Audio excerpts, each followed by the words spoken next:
mungkin ada komunikasi Ricky dengan Sambo atau Sambo sebaliknya. Ya jangan ngomong aja dong, buktikan faktanya apa. Kemudian masalah HP sudah kan bisa, Sambo punya kan masih ada waktu itu, kan bisa diperiksa. Kenapa?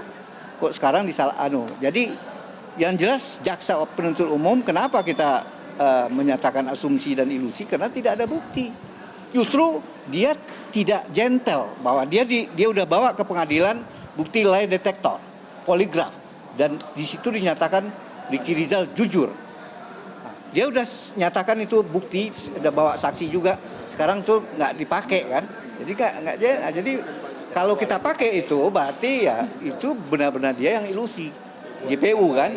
Nah terus kalau masalah uang, tadi seolah kita ngakuin bahwa masalah itu kan uang itu sebenarnya bukan masalah sebelum dibunuh si menjanjikan, kan tidak. Sebenarnya kalau masalah mengetahui, si Ricky kan mengetahui pada di saguling aja. Setelah itu dia tidak bisa berbuat sesuatu karena apa? Karena tidak dalam hukumnya, dalam dakwaan ini juga pasal itu tidak bisa seorang yang misalnya kita berharap dia menyampaikan ke Joshua, dia menyampaikan ke Richard bahwa ada informasi kayak gini. Itu kan dalam jangka, itu kan makanya kita tampilkan ahli psikologi forensik. Dan dia juga dalam keadaan takut, berkecamuk di pikirannya. Apakah masih mungkin? Dia harapkan kan masalah klarifikasi dulu. Nah, pada saat bergerak dari saguling ke mana ke Duren 3 yang mau itu dia berharap itu juga dipanggil oleh Kuat.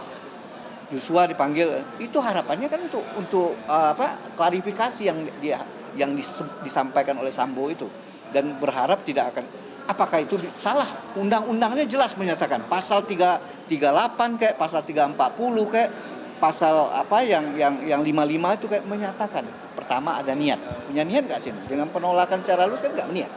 Kemudian ada enggak dia niat berencana? Dengan dia tidak sepakat menolak, berarti dia tidak sepakat untuk membunuh. Berarti tidak ada unsur kesengajaan. Yang kemudian apa yang dilakukan oleh si Ricky untuk sampai si Joshua terbunuh? Ada nggak benar-benar itu kan di luar dugaan dia dipanggil, dia ikut, masa dia nggak ikut? Mungkin karena ada kejadian klarifikasi di Magelang, ya kan pasti ikut dia. Nah, atau nggak ada kewajiban, bukan nggak ada kewajiban, boleh dia kalau dia memang mentalnya kuat, siapapun nyampaikan.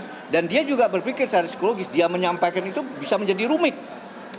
Terjadi sama Joshua ribut di bawah satu Richard. Apa yang terjadi? Rumit, malah dia yang dimarahin si nanti. Bisa-bisa dia yang ditembak atau kesalnya Sambo kan? Oh, kok gua belum buka, belum kok lu udah gitu.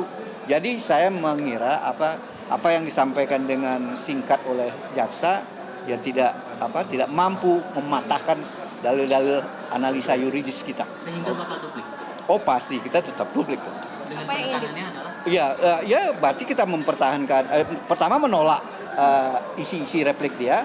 Ya tentunya akhirnya menyimpulkan lagi berdasarkan fakta-fakta, kita simpulkan lagi. Misalnya yang kita pakai, ya kami akan bantu nanti pers juga akan kita buat untuk duplik ini, kesimpulan itu akan kita bagikan nanti supaya lebih jadi karena kemarin di pledoi kan terlalu banyak ya. Jadi kalau duplik kita akan bagikan masuk metrik itu. Jadi kita pakai teratur ini didukung oleh saksi ini, didukung oleh saksi ini. Fakta persidangan itu kita tampilkan setiap ditolakkan. Yang penolakan itu misalnya masalah tidak ada pengamanan senjata, bukan dengan maksud seolah-olah sudah berencana. Karena dia tahunya kan baru bisa guling. Yang kedua, masalah senjata di mobil. Masalah senjata pengaman itu juga sudah disampaikan ke Joshua. Di mobil sudah disampaikan juga oleh Joshua. Karena dia nggak mengetahui Joshua kenapa ikut ke dia, karena mobil itu berangkat ke situ. Semua ada dukungan bukti dan saksi yang akan kita tampilkan di dalam makanya di duplik kita ambil simpulannya gitu. Jadi itu kira-kira menurut saya itu jaksa tidak bisa mematahkan. Kalau dia bilang kita tersesat, silahkan sama-sama kita kalau saya menganggap bukan tersesat dia aja. Kita unsur-unsur dari dakwaan ya menurut kita enggak, apalagi unsur-unsur perbuatan 55 itu kan dia dianggap turut serta. Di turut serta itu harus dia juga berbuat. Misalnya tadi kan dibilang senjata Joshua itu dipakai oleh Sambo. Kan karena kan mungkin Eliezer yang membuka kan. Itu ada di senjata tuh. awalnya udah diamankan ini gara-gara ini. Tapi kan masa kesalahan itu dilimpahkan ke ini. Tapi oke lah, prejudice atau perkiraan jaksa. Tapi sekarang kita menghimbau. Jadi peradilan menghindari peradilan sesat ini bukan hanya masalah jaksa, kepada pihak, kepada penuntut umum maupun hakim. Sekarang terpulang kepada majelis hakim.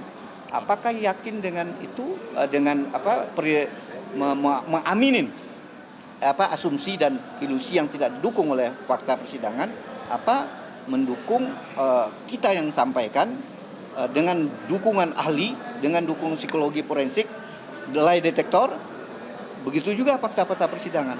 Terserah ke majelis. Kalau majelis ini kan, ya kami tetap berpendapat kita jangan sampai kita hindarilah peradilan sesat. Itu aja yang saya. Karena supaya yang salah ya salah dihukum, tapi kalau yang mendapatkan GC silahkan juga dihukum ringan, ya kan? Tapi kalau yang nggak salah jangan dong. Kalau yang salah silahkan dihukum. Itu aja. Terima kasih. Terima kasih, Bang. Terima kasih, Bang.